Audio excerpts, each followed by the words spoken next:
What if a single decision made in the cockpit could determine whether hundreds of people live or die? On June 12, 2025, Air India Flight 171 prepared for what should have been a routine 9-hour journey from Ahmedabad to London Gatwick. The Boeing 787-8 Dreamliner sat on the tarmac, fully fueled and ready to connect Gujarat's bustling city with the United Kingdom's thriving Indian diaspora. Within minutes of departure, this aircraft would become the center of one of aviation's most devastating incidents, claiming 241 lives aboard and 19 more on the ground. Before we dive into what happened that day, make sure to subscribe to the World Documentaries and hit the notification bell so you never miss our in-depth investigations into the stories that shape our world. Now, let us reconstruct the events that transformed an ordinary Thursday afternoon into a tragedy that would challenge everything investigators thought they knew about modern aviation safety. The crew and preparations. Captain Sumit Sabharwal arrived at Sardar Vallabhbhai Patel International Airport at 11:55 a.m. His 15,638 flight hours representing decades of aviation excellence. More than half of those hours, 8,596 to be exact, had been logged specifically on the Boeing 787, making him intimately familiar with every system aboard the Dreamliner. Alongside him sat First Officer Clive Kunda, a 32-year-old pilot whose mother had flown for Air India for 3 decades. Making aviation truly run in his blood. Both crew members passed their mandatory breath tests without issue, completing their pre-flight preparations with professional precision. The aircraft carried 54,000 kilograms of fuel for the transcontinental journey, bringing its total weight to just over 200 tons, heavy but well within operational parameters. The temperature outside measured 36 degrees Celsius, creating thinner air that would require higher speeds for takeoff, but nothing this experienced crew and capable aircraft couldn't handle with ease. The perfect storm of conditions. Ahmedabad's sweltering heat created unique challenges that day, as hot air contains fewer molecules to generate lift beneath the wings. The physics of flight demand higher velocities when atmospheric density decreases, meaning Flight 171 would need to utilize the entire 3,500-meter length of runway 23. These conditions, while challenging, remained comfortably within the Boeing 787's impressive performance capabilities.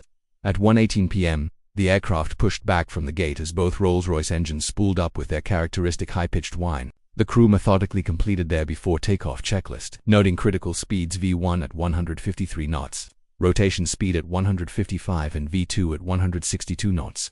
Visibility extended 6 kilometers under clear skies, with gentle winds blowing from 240 degrees at just 6 knots, textbook conditions for a safe departure from one of India's busiest airports. The takeoff roll begins at precisely 1:37 p.m. and 33 seconds. Air traffic control issued the fateful clearance. Air India 171, winds 240 at 6, runway 23, clear for takeoff. First Officer Kunda's hands moved the thrust levers forward as both engines surged to maximum takeoff power.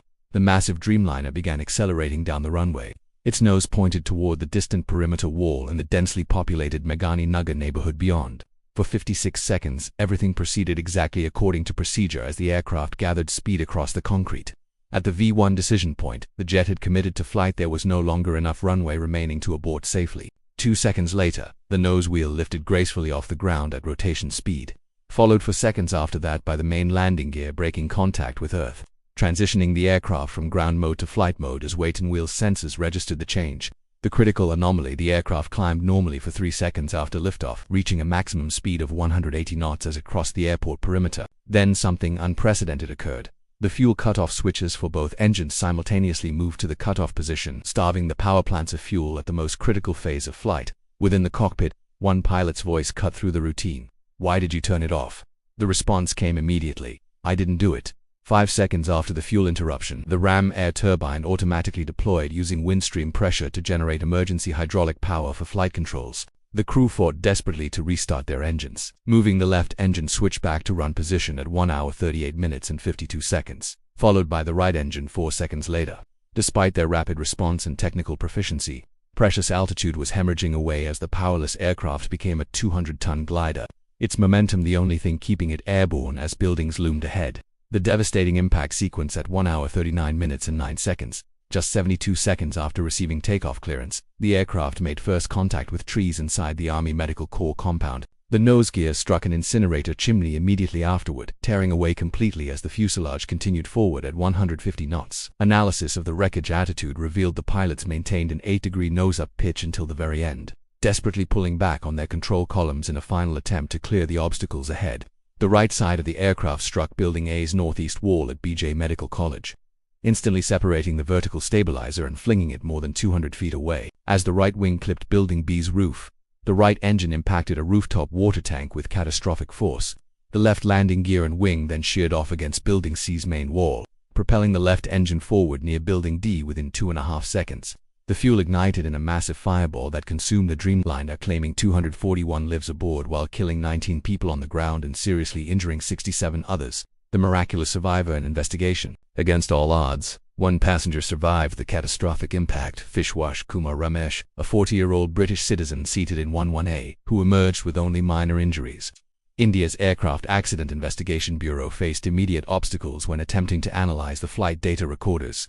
While the forward unit survived, the tail-mounted recorder had been destroyed by thermal damage during impact, rendering its data unrecoverable. More troublingly, the Investigation Bureau lacked both the specialized golden chassis needed to read the damaged forward recorder and the connecting cables required for data extraction, forcing them to import equipment from the National Transportation Safety Board in the United States. This revelation exposed a shocking gap in India's aviation safety infrastructure. Despite operating dozens of Boeing 787s domestically, with Air India alone flying over 30 Dreamliners, the nation's primary investigation authority could independently access flight recorder data from one of the world's most common commercial aircraft types, closing the unanswered questions. Advanced three-dimensional reconstruction of the crash revealed puzzling discrepancies between the official preliminary report and the physical evidence available. Simulation data suggests the aircraft continued accelerating for 5 full seconds after the fuel cutoff switches were activated, reaching 196 knots rather than the reported maximum of 180 knots. This phenomenon defies conventional understanding of jet engine physics, where thrust should collapse almost instantly once fuel flow ceases, with any residual high-pressure gases exhausting within 1 second maximum. 4 theories emerged regarding those fatal fuel cutoff switches: intentional activation, accidental movement, automatic software intervention, or an unrelated engine failure. Technical analysis of the Boeing 787's wiring diagrams and the flight data recorder's direct mechanical readings eliminate the possibility that switches remained in the run position or that the thrust control malfunction accommodation system triggered automatically, while the switch's spring-loaded design and protective guards make simultaneous accidental activation unlikely. The evidence ultimately points toward deliberate human action as the most probable cause, a conclusion that raises more questions than it answers about what transpired in that cockpit during those critical seconds. Thank you for watching this investigation from the World Documentaries. If you found this reconstruction valuable, please subscribe to our channel, give this video a thumbs up, and share your thoughts in the comments below. What aspects of this incident trouble you most? Do you have expertise that might explain the speed anomaly we discovered? Your insights and experiences help our community better understand these complex aviation mysteries. Join us next time as we continue exploring the stories that demand answers. And remember, every subscription helps us produce more comprehensive investigations into the events that shape our world.